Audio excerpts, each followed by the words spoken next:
Hi guys, welcome to my channel. I am Serena. I am your go-to source for all things sensitive. Today we are going to be talking about the 3 stages of understanding your spiritual sensitivities. This is going to be a good video for highly sensitive people, empaths, all that good stuff, and we're going to go through the process of like finding out and like what do you do with this information and this, this understanding once you do find out. The first stage is knowing. Okay, so this might seem pretty obvious, but for 24 years of my life, I didn't know that I was highly sensitive. I didn't know I was an empath.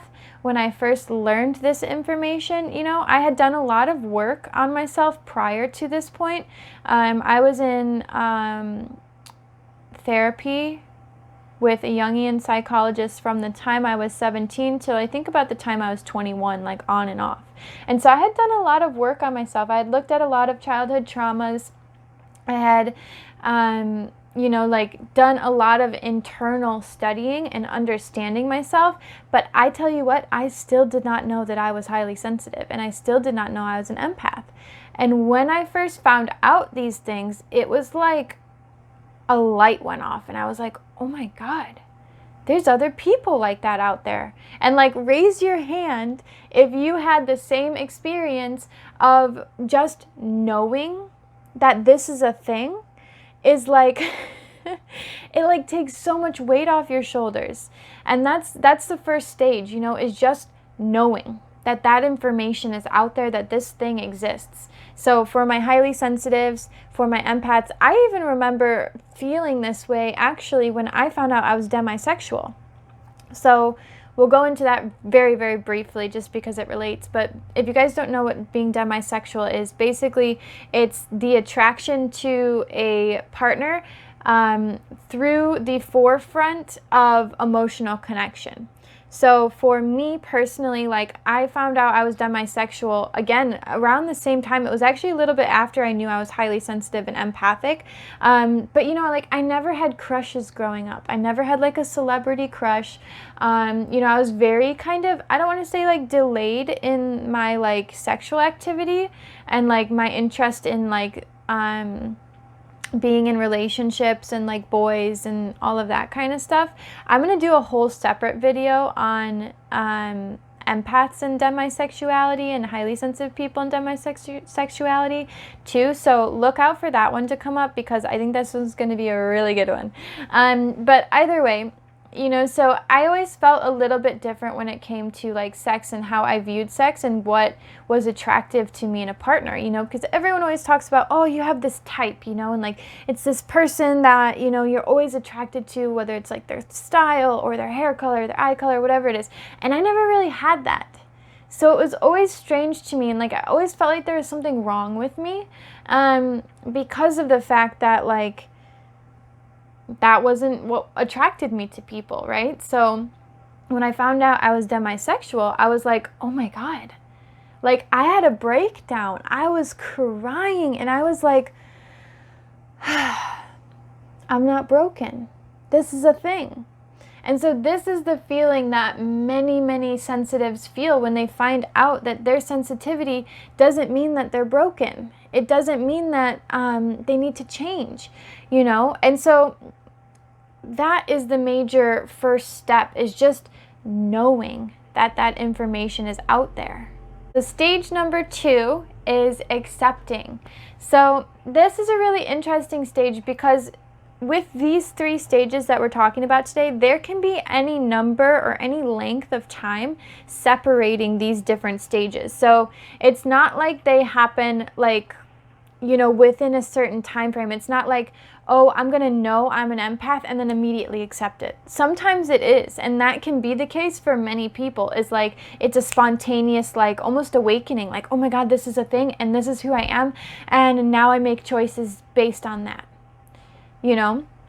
But really, a lot of times what it is it takes time for us to adjust to this new information, right? So we go from the first stage of knowing into the second stage, which is accepting. And so think about this. Think about, what does accepting really even mean? It means taking something, right? And so I'm going to use taking something as part of yourself, right? So being highly sensitive or empathic means that you're allowing it to be part of yourself, right? So accepting has a lot to do with the fact that this is not going to change, right? So a lot of times, let's take like emotions, for example, right? And they say this a lot when somebody's passed away, right? There's these stages that you go through of grief when somebody passes away. And one of the stages is acceptance. It's realizing that this thing that is not going to change. So you either have this option, right, to be in denial about it, or you have this option to say, okay, this is what it is. And it took me some time, for sure, in between the knowing that it was a stage, because there's so much euphoria almost with the knowing stage.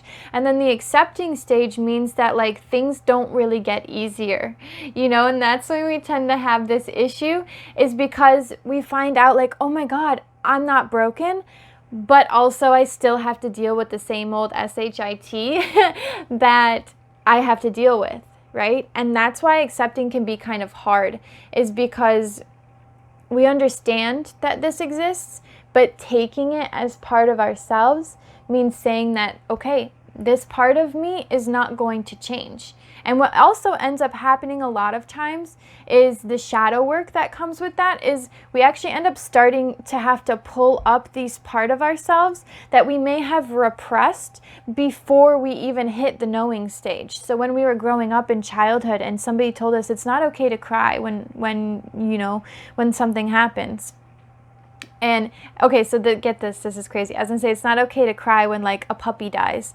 And there was a part of me that said, so here it is right in action, okay? So there was a part of me that said, I filtered myself and I said, don't say that because there's sensitive people watching and it's going to be sad, right? So there's a natural inclination to cut off those parts of ourselves because somebody taught us when we were growing up that it's not okay to express those parts of ourselves. So then we end up having this shadow side, which can bring up all kinds of dark things, okay? Like I just did. I said that's going to be too much for myself or sensitive people, is to talk about dead puppies. That's not true.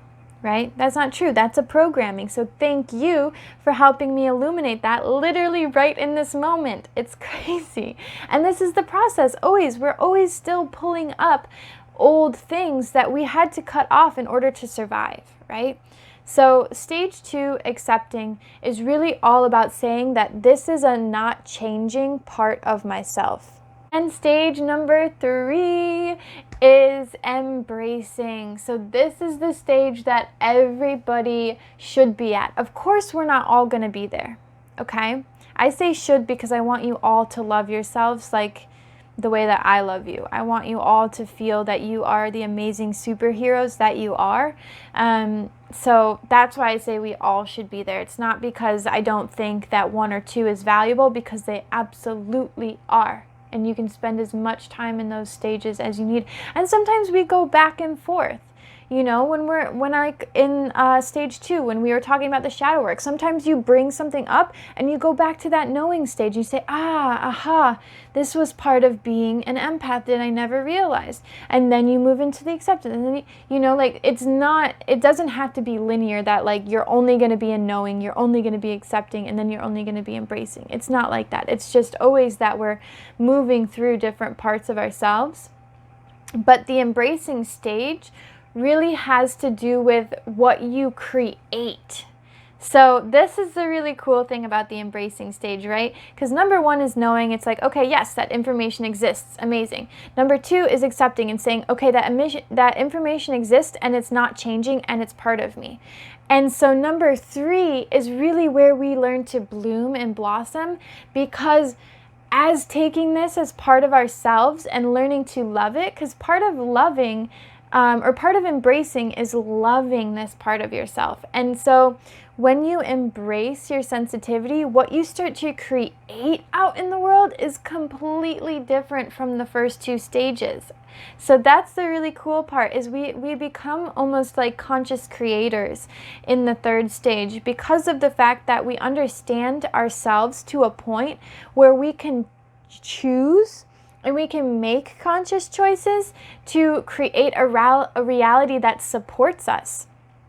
And so I'm going to link to my other video, which is supportive environments, because that's when we really start to understand, like, okay, it's very supportive for me to have this type of a routine, or it's very supportive for me to be in this type of nature, or I really love when I'm able to talk to this person or these groups of people.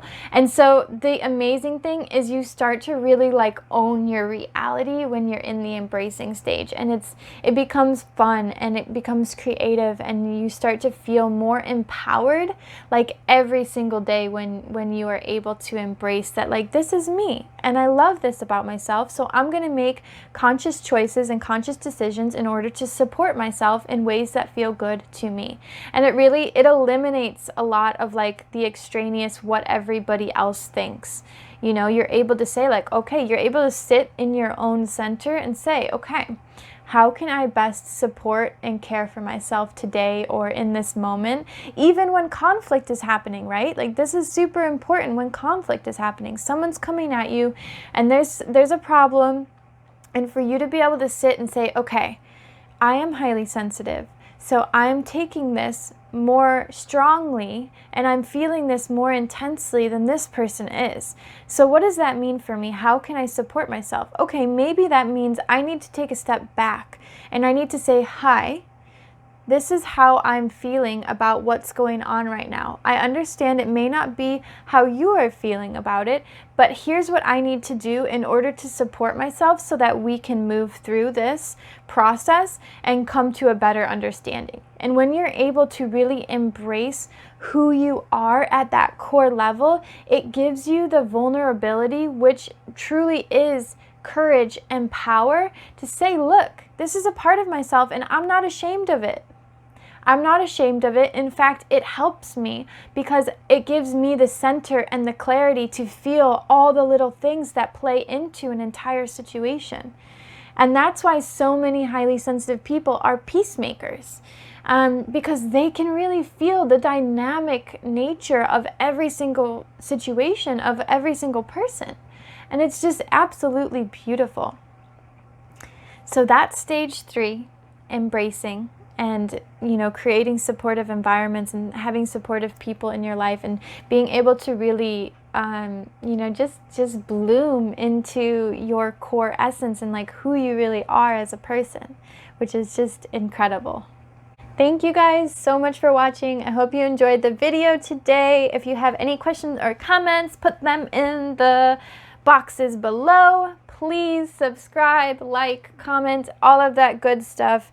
And we will see you next time on the next video. Big love, Serena.